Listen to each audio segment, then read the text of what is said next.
Good morning everyone. आज मैं आप लोग को प्रोजेक्शन के बारे में बताएंगे। ये ड्राइंग का बहुत ही इम्पोर्टेंट है। तो सबसे पहले शुरू जो फंडामेंटल चीज़ है प्रोजेक्शन के बारे में वो हम समझ लेते हैं। तो सबसे पहले ये हमको देखना है कि प्रोजेक्शन क्या है। तो इसको हमको देखने के लिए, समझने के लिए ये हम डिफिनेशन और उसके बारे में मुख्य पॉइंट देख लेते हैं। तो ये पहला प्रोजेक्शन। तो प्रोजेक्शन की परिभाषा हम देखते हैं। एक वस्तु के एक समानांतर रखकर एक पारदर्शी तल के अंदर से देखते हैं तो देखने वाले को एक दिशा में वस्तु के बाह्य रेखाओं दिखाई पड़ती है। इन बाहरी रेखाओं के विभिन्न बिंदुओं से किसी समतल तल पर सीधे रेखाएं खींची जाए तो इन बिंदुओं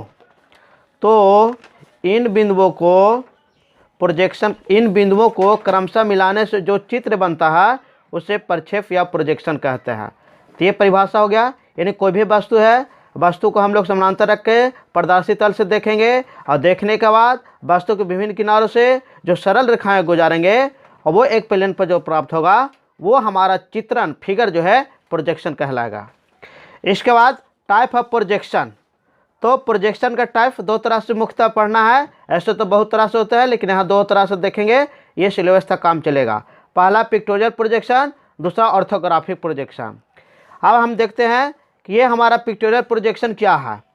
तो पिक्टोरियल प्रोजेक्शन जब किसी वस्तु के प्रक्षेप में उसकी लंबाई, चौड़ाई तथा ऊंचाई एक ही चित्र में किए जाएं तो उस प्रक्षेप को चित्रीय प्रक्षेप या पिक्टोरियल प्रोजेक्शन कहते हैं। यानी पिक्टोरियल प्रोजेक्शन में लंबाई, चौड़ाई, ऊंचाई तीनों एक ही साइड में दिखाई पड़ेगा, 3D एक ही साथ रहेगा। तो वस्तु द्वारा वास्तविक माप प्रदर्शित नहीं होता है। पिक्टोरियल प्रोजेक्शन हम लोग लंबाई, चौड़ाई, ऊंचाई साथ समझ जाएंगे, लेकिन वास्तविक जो माप है पिक्टोरियल में प्रदर्शित नहीं होता है, सिर्फ समझाने के लिए और ये किसी को जो है बतलाने के लिए होता है। अब ऑर्थोग्राफिक प्रोजेक्शन। तो ऑर्थोग्राफिक प्रोजेक्शन किसी वस्तु के प्लेट या सरफेस पर समकोण बनाते हुए देखा जाए तो प्रक्षेप बनता है, वह लंबकोणीय प्रक्षेप कहता है। और इसमें वस्तु प्रक्षेप रेखा, प्रक्षेप तल, लंबकोणीय दृश्य मुख्य तत्व होते हैं। यानी ऑर्थोग्राफिक में सारा फिगर को लंबकोणीय 90 डिग्री पर जो है उसको रख करके बनाते हैं और सारा फिगर जो है 190 डिग्री पर रख के बनता है। अब इसके बाद type of pictorial projection. Pictorial projection के कितने प्रकार होते हैं? तो पिक्टोरियल प्रोजेक्शन जो है ये मुख्यतः 3 प्रकार के होते हैं: perspective projection, isometric projection, oblique projection. अब इस तरह इसमें से हम देखते हैं तो ये जो हमारा पर्सपेक्टिव प्रोजेक्शन हो गया। तो पर्सपेक्टिव प्रोजेक्शन जो है संदर्भ प्रक्षेप में देखने वाले को वस्तु जैसे दिखाई देती है उसको उसी तरह से प्रदर्शित करने को संदर्भ या पर्सपेक्टिव प्रोजेक्शन कहते हैं। इसमें वस्तु जैसा दिखाएगा उसी तरह से दिखाई पड़ेगा। इसमें सारा सेंटर पॉइंट एक जगह मिलेगा और इसमें विशेष एंगल वगैरह की कोई ज़रूरत नहीं रहता है। तो इस तरह से ये जो है तो सारा पॉइंट एक जगह मिलता है और ये जिस तरह से दिखाई पड़ेगा उसी तरह से प्रदर्शित होगा तो वो पर्सपेक्टिव होगा।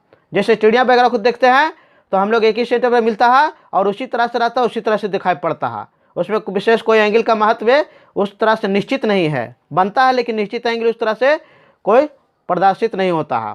अब आइसोमेट्रिक प्रोजेक्शन। तो आइसोमेट्रिक प्रोजेक्शन जो है बहुत ध्यान देने योग्य है। तो आइसोमेट्रिक जो प्रोजेक्शन है इसका परिभाषा इस तरह से है: इस प्रक्षेप में किसी देखने वाले ऑब्जर्वर को किसी वस्तु का चित्रण क्षैतिज रेखा से 30 डिग्री कोण पर बनता है। तो इसमें किसी वस्तु के 3 पटल प्रयोग होते हैं।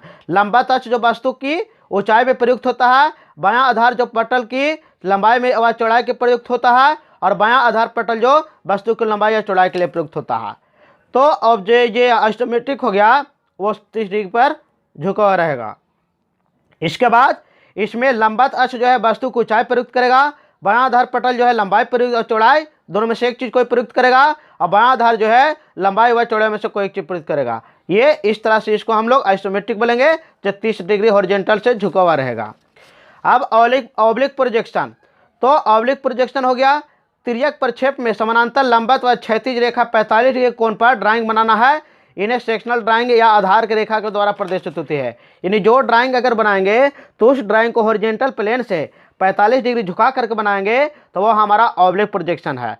तो इस तरह से आमतौर पर हमको याद रखना है कि पर्सपेक्टिव में सारा सेंटर एक रहेगा, उसमें एंगल का कोई जिक्र नहीं रहेगा। आइसोमेट्रिक में हॉरिजॉन्टल प्लेन से 30 डिग्री का एंगल रहेगा, वो हॉरिजॉन्टल से 30 डिग्री पर झुका रहेगा।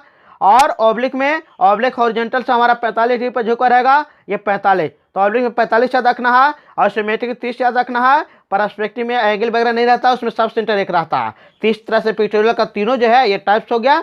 वीडियो लंबा होने के कारण हम विशेष अगले वीडियो में हम पढ़ाएंगे। इसके बाद फिगर के साथ बताया जाएगा। हमारे चैनल को लाइक, सब्सक्राइब, कमेंट और सब्सक्राइब करें ताकि आपके वीडियो बहुत जल्दी ही आपके पास पहुंचे और ये सारा सिलेबस ड्राइंग का चलते रहे। हमारे यूट्यूब चैनल को देखने के लिए धन्यवाद। और पुनः एक बार कर रहे हैं कि इसको सब्सक्राइब करें और हमें जो है ये पढ़ाने में मदद मिलती है उत्साह होकर के। Thank you.